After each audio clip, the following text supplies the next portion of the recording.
yorğunam.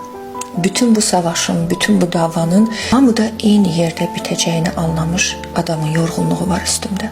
İllərlə atamla savaşdım. Halbuki atam savaşacağım adam değildi. İllərlə anamı qoruyaraq yaşadım. Halbuki anamı qoruyacaq adam mən deyilmişəm.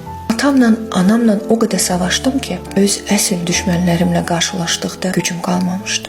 Kafeye gidib kofe içmək, bazar günləri günəş görmək üçün dənizə getmək. Bunlar əlbət saadətdir. Amma hər gün sadəcə bu saadətlə doymazmış insan. Ömrümüz boyunca apardığımız bu davanın tək mükafatı sonunda insan qazanmaqmış. Bizsə hey insanla savaşdıq. Yaxşının da, pisin də əvvəl-axır eyni qədər yorulduğu, eyni yerə çatdığı bir müharibə içində yaşayırıq. Həyat mübarizədir dedikdə elə bilirik ki, mütləq bir gün bitəcək. Həyat müharibədir deyəndə elə bilirik ki, birimiz mütləq bir gün zəfər çalacaq. Halbuki həyat bitməyən mübarizə, zəfərsiz bir müharibədir. Yorğunam.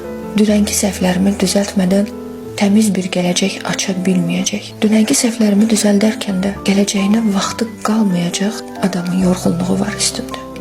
Sən demə ömür yaşamağın nə olduğunu anladığın gün bitirmiş.